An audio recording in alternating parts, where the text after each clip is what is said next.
Welcome to my lovely IHP viewers. Today we have a short bit on being a 5D mystic in the Enlightenment Soul Age group. And that is a person who's compassionate beyond reason, who's a functional adult, integration of the mind, and restorative embodied self. These are the optimal well-being of those of us who have a secure attachment. And even if we might not had a secure attachment, we got an earned secure attachment. By allowing our own selves with this to navigate the left mode, our verbal part, with our right mode, the nonverbal part. So when through our brainstem inputs from our body come up, we actually have a somatic narrative that is whole. Now, not all people will have that. Modulated and dysregulated embodied individuals are actually kind of cut off from their head. And what you learn about a person who has a traumatized brain is that they have a downregulated insula, which is, or isola or insula, which connects. And so their numbness is an active thing. There are people who have ran with broken ankles, to give you an example, or people who could not feel the touch of hands. This is not very funny. It's very sad, and luckily they have good trauma and somatic experts that work with them and sensory motor experts. So anyone who's curious, there's Bezel van der Kolk you could look into, Pat Ogden, Stephen Porges for the polyvagal theory, Daniel Siegel is awesome for the mind. In fact, interpersonal neurobiology teaches you about the left-right mode, and he does a really great job at helping us to understand. The right is open to the unknown and able to sit there. The left wants facts and organized. So the left's like, no, A plus B Aristotelian way, and it has to equal C. And right's like, no, but you can have all of that and it doesn't matter. This is the beauty of integration. We actually go in these little circles. So people who want it linear, they get frustrated with us because we just do around and about. You know, the beauty of love language, the functional adult way, is we get to say, I'm so sorry. Let's try to work with our different modes of communication and we can meet in the middle. And that's here, where those who want to be in relationships, there's communication and there's not hiding the emotions. Because even when fear arises, what a person who cares about another person does, and that's only if they don't make up stories, which instead the adaptive children and safety behaviors are what adaptive children utilize, because as soon as they are in a spot where sensations begin to rise, and there's that, again, numbness and the traumatized brain, enlarged amygdala, shrunken hippocampus, shrunken prefrontal cortex. Also traumatized brain, so unresolved trauma, has a compromised corpus callosum growth, which corpus callosum connects left and right, so it's compromised in its growth. The interconnected connectome, which allows communication, is also compromised in its growth, so that's not as effective. The hippocampus, our memory center, and that's compromised in its growth, and so is the prefrontal cortex. In fact, the entire right hemisphere of the person who has had a beginning of their childhood with abuse and neglect will have a compromised growth because they will not be able to have a sense of security within their own body, and they will also not be being met with that contingent communication. So that's where there's all these different aspects that people don't understand, and that's why emotions rule you until you're the one who actually understands that you're an embodied brain. So it's not just the brain, it has a nervous system. And the nervous system is what learns how to deactivate if it needs to, shut down avoidant attachment wound. And if it instead gets preoccupied, hyperactivated, we got ambivalent attachment.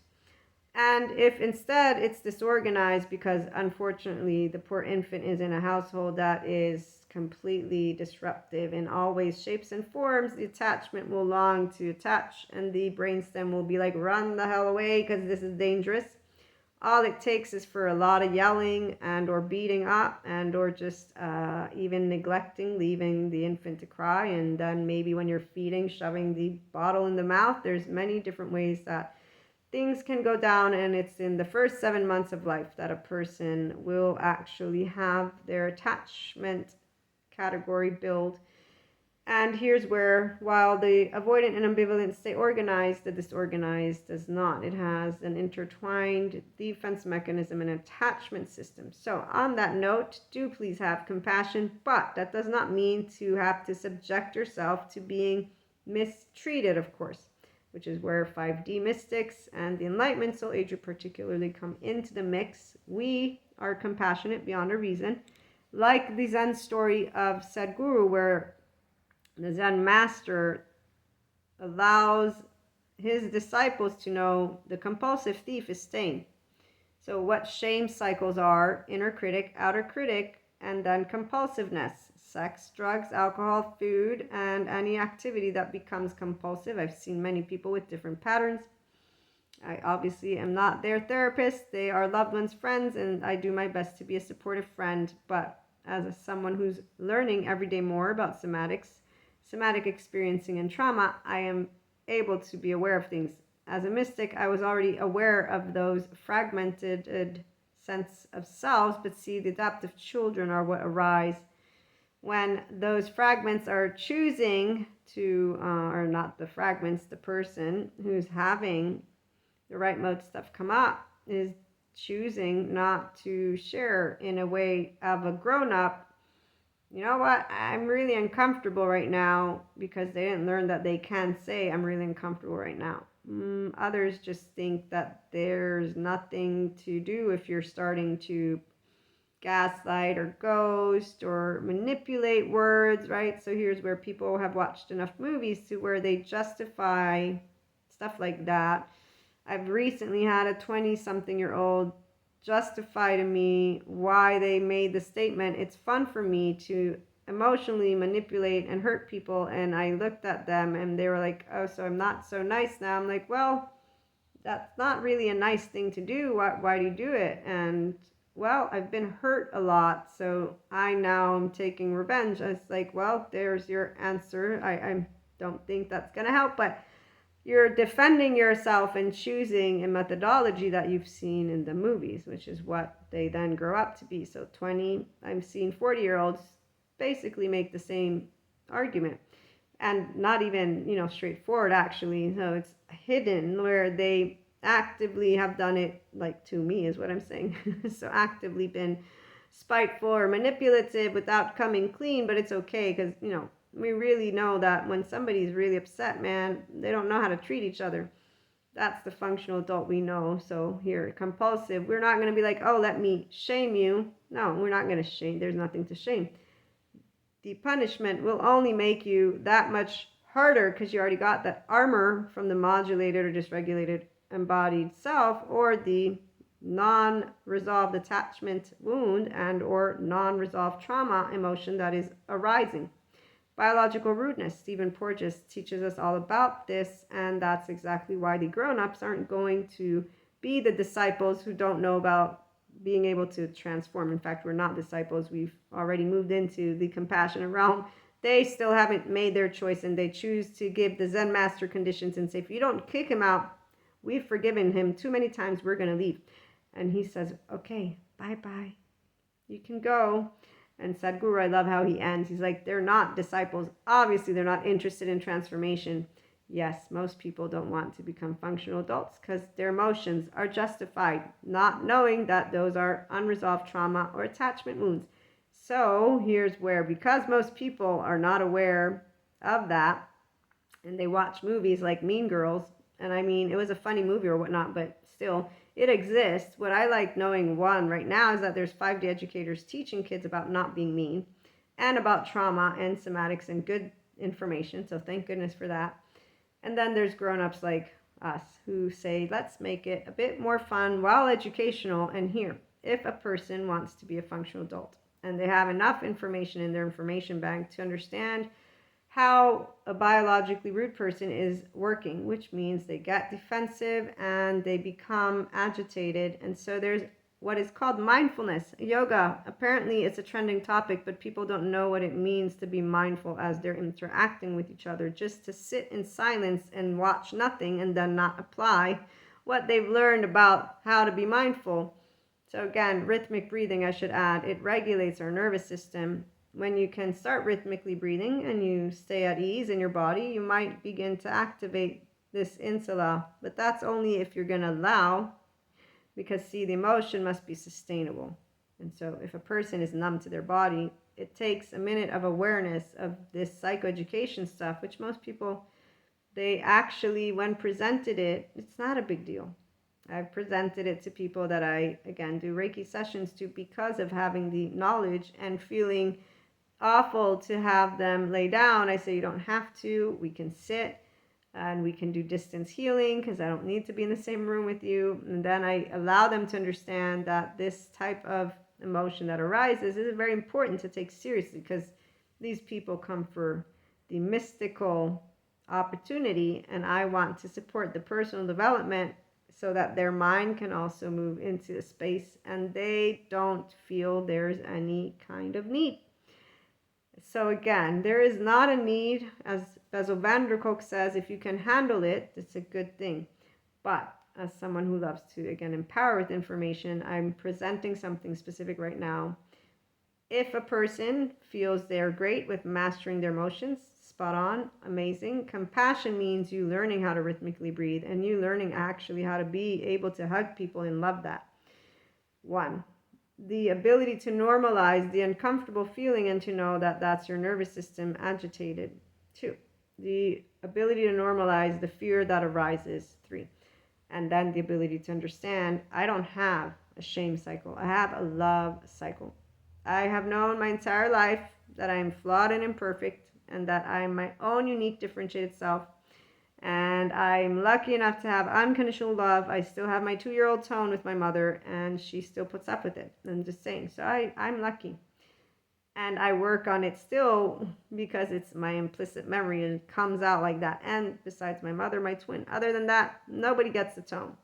Ask my younger sister. She gets spoiled. So with that little bit of disclosure, I'm just saying we have reactivity. If you're aware of it, then you can take ownership of it. And so when someone has unresolved trauma and fear begins to rise in the body, if they're a functional adult, inclined, desired to be on their own, okay, their immediate response will not be to treat another human being as an enemy. They would state very clearly, I am full of fear right now, and it's in my heart, and it's really, really uncomfortable. And the thing is, shame, this defectiveness, it's heartbreak, gut wrench, and torn apart. And the way Bessel van der Kolk and Peter Levine, or even Ruth Lanius and others have described it, it's like a tsunami. So for people, again, that actually have modulated or dysregulated embodied selves, they would feel like a tsunami. That's why the psychoeducation helps to normalize it. But it helps you to understand, to create resiliency, it means you want to activate your ventral vagal nervous system, the tone of I'm safe in my body, it's okay. This is a memory. And in fact, the hugging, this helps, by the way, to activate your nervous system. There's many ways. I'm sure you all have seen them. They're online all over the place. So I don't mean to be making an instructional video here. The topic is what I wanted to get to more than anything, but just in case, there are ways that you can activate your ventral vagal.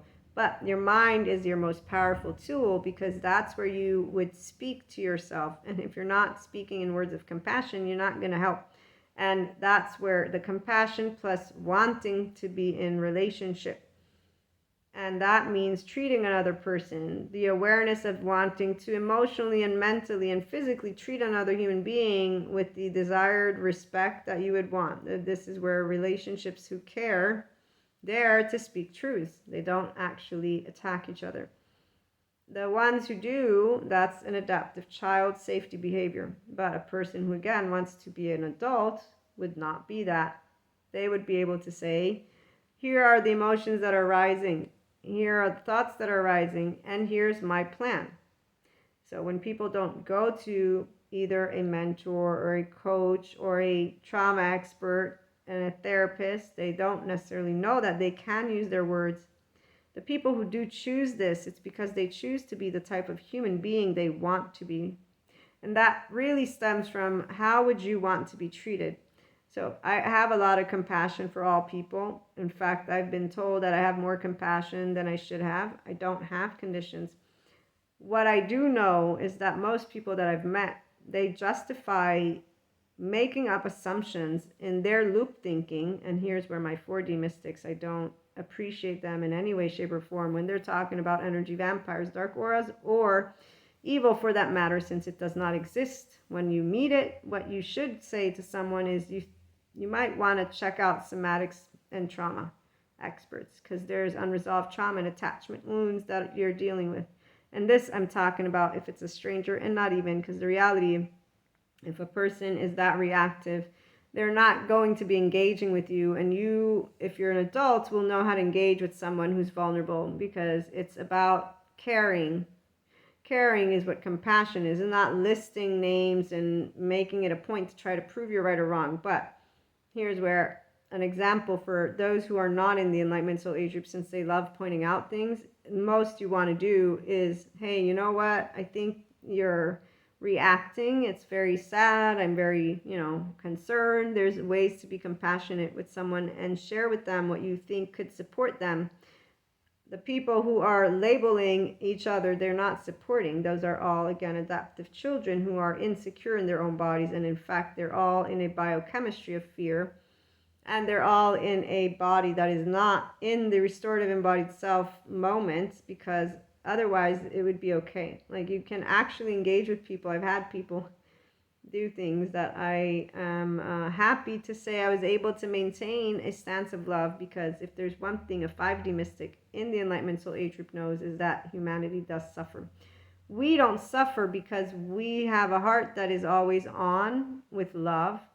But when others are not in a state of love, we feel their heart, and we actually tend a unconditionally loving hand, which is why when people get scared, it would just be very nice for them to be able and know about unresolved trauma and attachment wounds, so that they don't have to yell at the people who are trying to love them, or mistake them by creating some story in their own brain. And this is the even more sad part, is that they do that. So instead of shame being dissolved by a person who chooses the adaptive child route, you want to know what actually takes place. There are people who get angry with those who actually will say you're unconditionally loved for who you are as you are. And they will actually point a finger and say, that person's defective. There's a problem with them. And their feeling will mask their actual fear, because that's where the person is masking themselves to themselves. In fact, what's worse is that people do love. And so when someone reacts with fear and aggression and a way of being nasty to another, then they also have a sense of guilt. And then they mask that. It's a very vicious cycle, which is why, again, as the Zen master story goes of Sadhguru, you show compassion, because punishment simply allows a person to grow more rock hard. A person who has defectiveness, this heartbreak, gut wrench, torn apart, they already can't handle the emotion. So it's not about justifying the actions. It's about being able to tend to the words you use, so that you may try your best to disengage from what is an unnecessary engagement, by the way. Anyone who wants to grow a relationship, again, they will say, I'm really scared right now. I'm afraid of love because I've been heartbroken, for example, which is the most typical thing I see people not doing. And definitely, as a person who has secure attachment, I've always found a deal with this where people can't speak their truth. They hide it. They think they hide it well. They actually don't. That's because you can't hide that you are not actually yourself to someone who's obviously in the realm of the nonverbal, meaning your body comes all the way through, and your tone. So fear is heard through the tone. And when someone can't just say, I'm afraid, it's just, something we'll know. So you're not going to try to grow up with people that don't want to grow up. And some of us, that's how we show compassion, is by disengaging from speaking any words. Because if you can't say, I'm afraid of love, we're not going to be able to say you're afraid of love, because that's that part where it's instigating something that is already obvious to the one who can see with the eyes. Anyone who loves actually engages in growing more intimate from the heart and the mind, not anything else. Silence doesn't grow intimacy. In fact, this is a safety behavior. Unresolved trauma, it distances people. But for the functional adult, any one of you who's actually curious, love language. It helps you to support people who do in time want to grow up, or at the very least you get to grow those secure relationships, because not all of us need secure attachment. So if you're a secure attachment person yourself, you don't need to attach securely to other individuals.